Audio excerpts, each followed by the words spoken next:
చేస్తావేంది? నేనే తీసుకుంటానని చెప్పినా కదా. సరే వదిలేనన్నా, మన ఇద్దరం కలిసి రిసెప్షన్ కొందాంలే.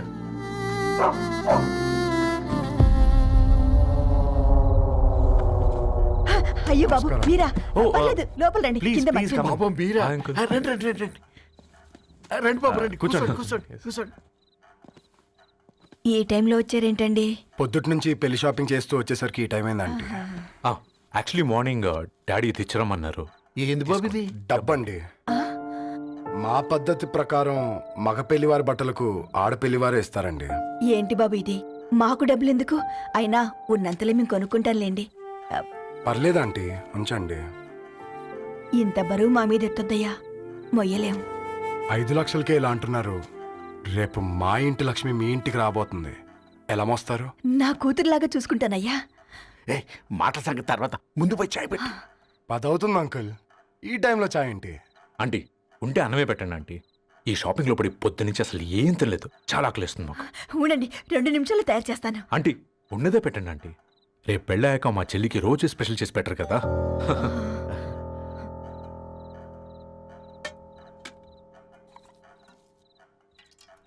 Uncle water.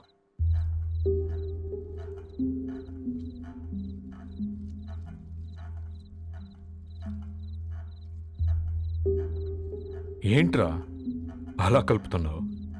ఆంటీ 4 ఇళ్లలో వంట పని చేస్తుంది. ఇంట్లో రోజు 4 రకాల కూరలు ఉంటాయనుకున్నావా ఏంటి? కమా తిను.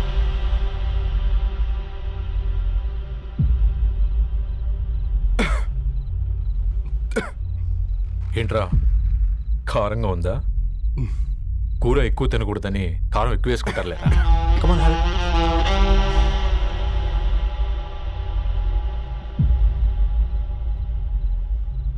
ఏంటి అటు ఇటు చూస్తున్నావు? కొట్టుకారం తింటూ గీ ఎక్స్పెక్ట్ చేయకూడదు. కమన్ తిను. ముద్ద దిగట్లేదా?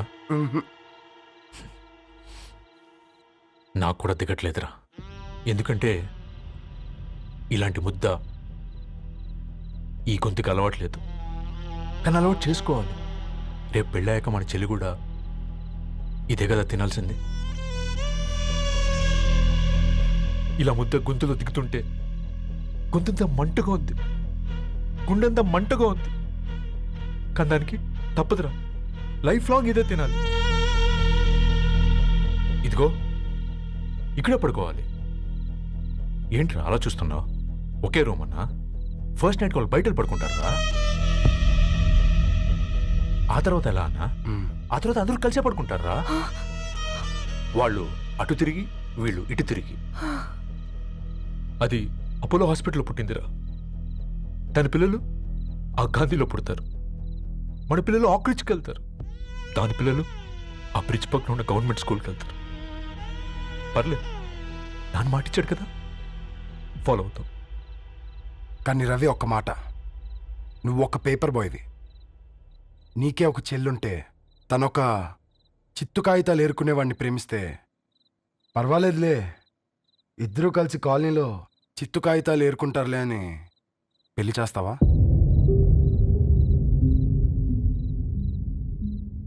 చూడండి ఆంటీ, ప్రేమ 2 వ్యక్తుల ప్రమాణం, పెళ్లి 2 కుటుంబాల ప్రయాణం. ఆ ప్రయాణంలో మంచికి చెడుకి మీ ఇంటికి వస్తే ఇలా నట్టింట్లోకి షూలు వేసుకుని వస్తాం. బాధ ఇప్పుడు ఒకవైపే ఉంది, భవిష్యత్తులో 2 వైపులా ఉంటుంది. 4 ఇళ్లలో పని చేసుకునేవారు. గద్వాల్ రెడ్డి వారి ఆహ్వాన పత్రిక ఇప్పుడు ఇక మీ చేతుల్లో ఉంది.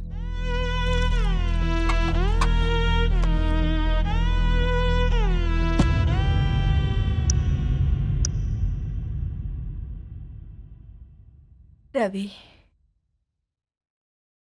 మన మధ్య ఈ నిశ్శబ్దం ఎందుకో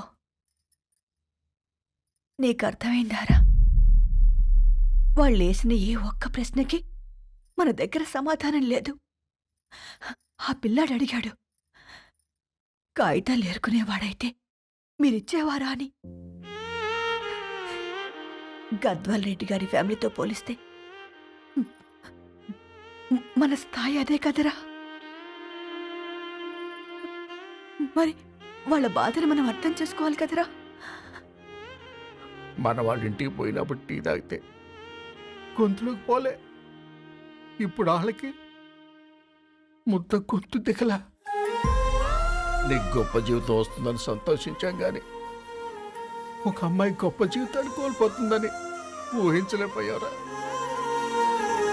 పెళ్లి చేయడమే ఇష్టం లేకపోతే మన ఇంట్లో గ్యాస్ పేలొచ్చు, మన ఆటోకి యాక్సిడెంట్ అవ్వచ్చు. కానీ వాళ్ళు అలా ఏం చేయలేదురా. 2 కన్నీటి బొట్లు కార్చి వెళ్ళారు. ఆ కన్నీటికి విలువనిద్దాన్రా.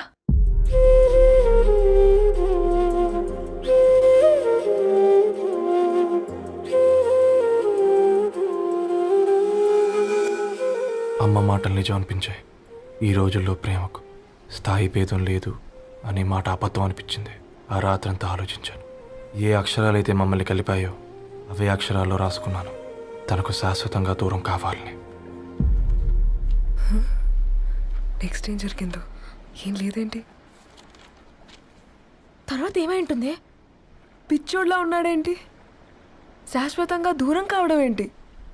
అతను అక్కడ రాసిన డైరీ ఇక్కడికి ఎలా వచ్చింది? Oh my god, something has gone wrong. అసలు ఏం జరిగిందో తెలుసుకోవాలి. మనం అర్జెంట్గా హైదరాబాద్ వెళ్ళాలి.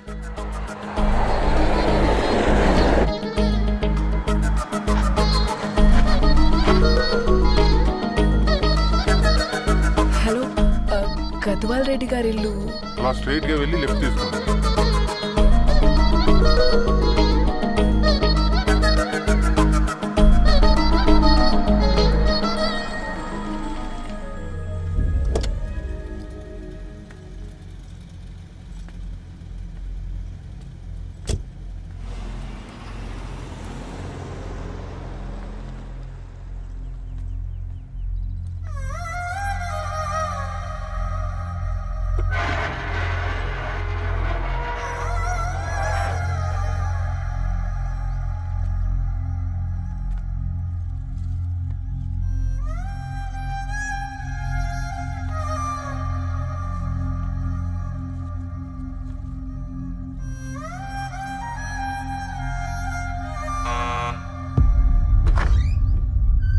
ఆంటీ, ఎవరమ్మా? నేను ధరణి ఫ్రెండ్ని. లోపలికి రండి.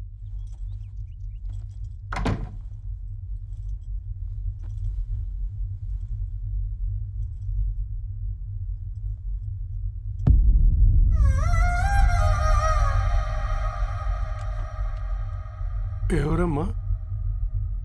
ధరణి వాళ్ళ ఫ్రెండ్స్ అట. రా బేటా, కూర్చో. మంచినీళ్ళు తీసుకొస్తాను.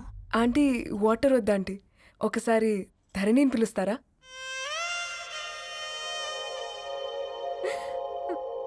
ధరణి లేదమ్మా. ఏమైందంటీ?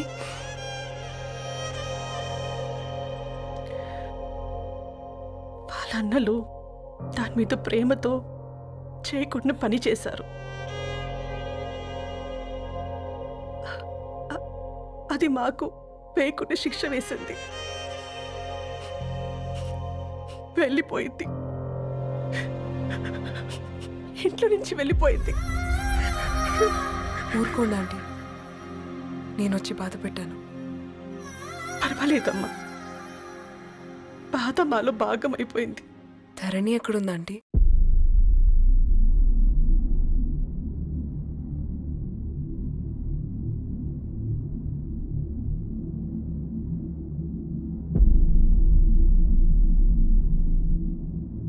ధరణి,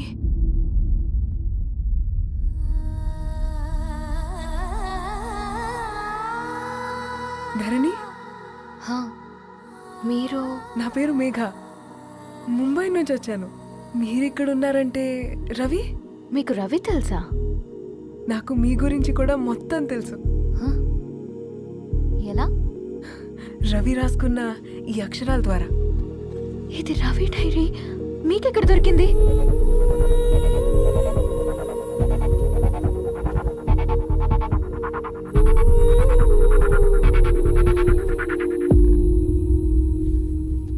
ప్లీజ్ కమ్.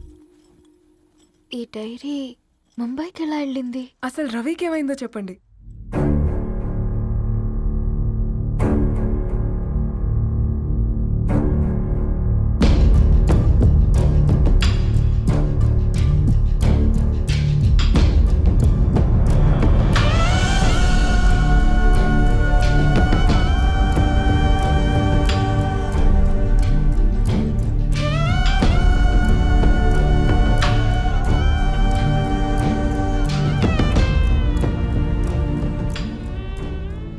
రోజు రాత్రి మీ బ్రదర్స్ ఇంటికి వచ్చి వెళ్ళాక ఏం జరిగింది?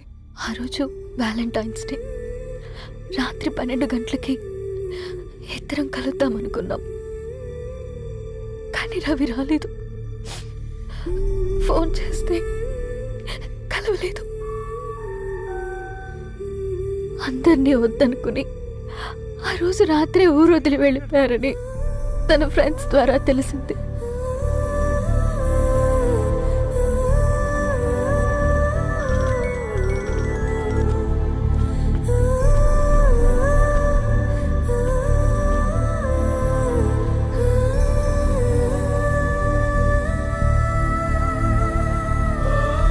వాళ్ళు ట్రైన్ యాక్సిడెంట్లో చనిపోయారంటే నేను నమ్మలేదు.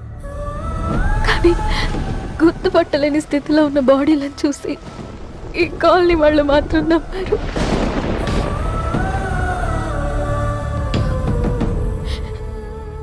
రోజు పేపర్ వేసేవాడి పేరు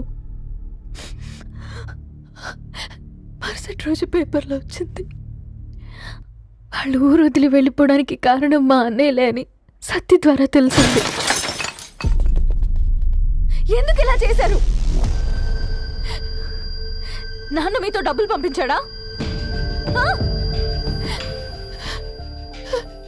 ఆత్మాభిమానం మీద కొట్టి చంపాలనుకున్నారు. నవ్వుతూనే గొంతు కోసారు కదన్నయ్య. అది కాదమ్మా. నా మీదున్న ప్రేమతో చేశారా? ప్రేమ అంటే నేను ప్రేమించిన వాడిని మీరు ఇష్టపడ్డం, దూరం చేయడం కాదు. అయినా మీరు తనని నా నుంచి దూరం చేయగలరు, కానీ నాలో నుంచి కాదు. చాలా పెద్ద తప్పు చేశారు మీరు. ఆ తప్పు నేనే సరిదిద్దుతాను. నేను రవితో జీవితాంతం